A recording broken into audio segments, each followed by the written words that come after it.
Hey, what's up, YouTube? Welcome back. We're here with the Trailblazer. Today we're gonna be swapping out the shocks. This one has a 31.5 lowering kit in the rear. If we have a passenger in the back and we hit a bump, it'll like bottom out fast, and the bump stops are basically out. And since we're getting a custom subwoofer box made, it's gonna basically take up all this space back here, so it's gonna be pretty heavy, and it has 212s, the amps and all that. So what we decided to do, and hopefully this works, and it's gonna help out with the lowering kit, we are going to put these shocks in here by Monroe. This is the model MA812, and they are air shocks. So this one is extended. So what I ended up doing from my little research is that this kit, the 31.5, gives your stock Trailblazer a 2-inch drop. So I went on O'Reilly's. O'Reilly's has basically a chart for any shock that you look up, and I took some screenshots. See if I can pull them up real quick. And so since it's a 2-inch, I don't know, this is the way that we did it.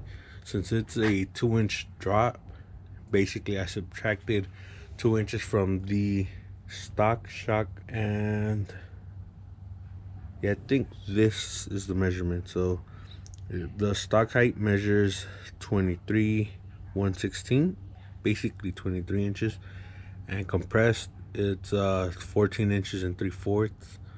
So what I did is I subtracted 2 inches from the extended length, which would give you basically 21, and then 2 inches subtracted from the compressed length, which would give you 12 inches and 3/4.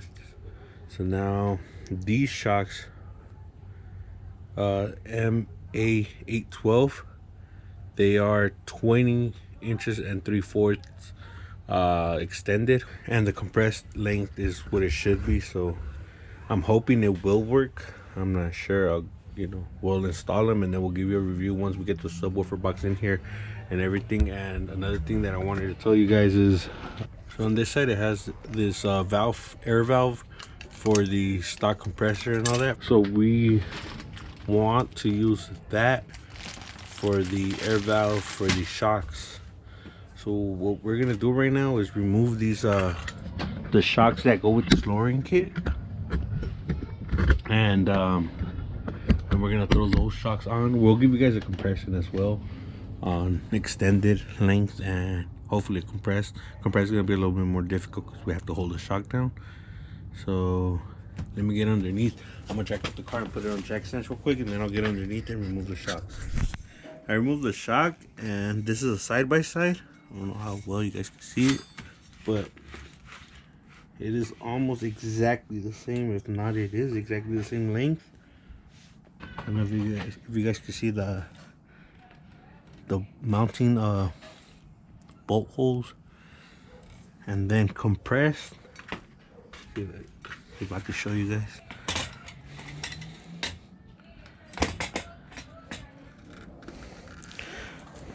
Okay, this is the length compressed. It is about 1/2 inch of a difference. So these shocks should work. The only thing for the top, they're about the same. The only thing that I'm seeing is that this one has this little tube inserted, so it spaces it out for the diff where it mounts. Well, we might just run some washers if I can't find a spacer that's big enough for that. And also we have to run to the hardware store and get some new bolts.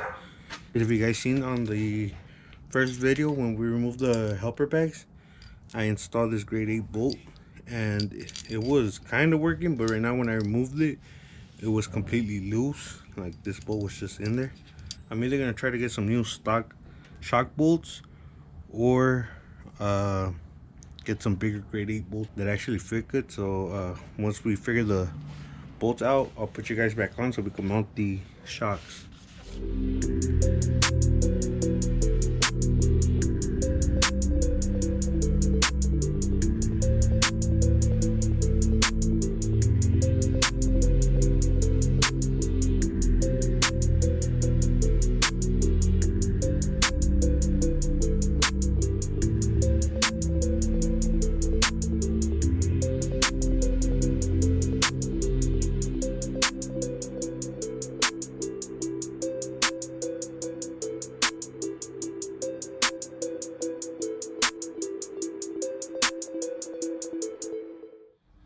Okay, so what I just did right there was insert the line into the shock. So we're gonna route it over all this and then catch it on this side. Well, there is a line that goes to that side, which was for the stock airbag. They had removed the airbags to put the coils in, so they just cut the lines. So for now, we're just gonna run the line in here and use the hose just to fill it up instead of having the compressor. Meanwhile, we figure something out with the compressor. So let me route that line real quick, and then we're gonna put the adapter here for both of the lines to go into one, and then run the line into the trunk. Okay, so sorry about the background noise, but this is what I'm working on right now. So this is the grommet that went in that hole, and that's where these lines came in. So what I ended up doing is cutting this one a little bit longer than that, so it's probably like up to here.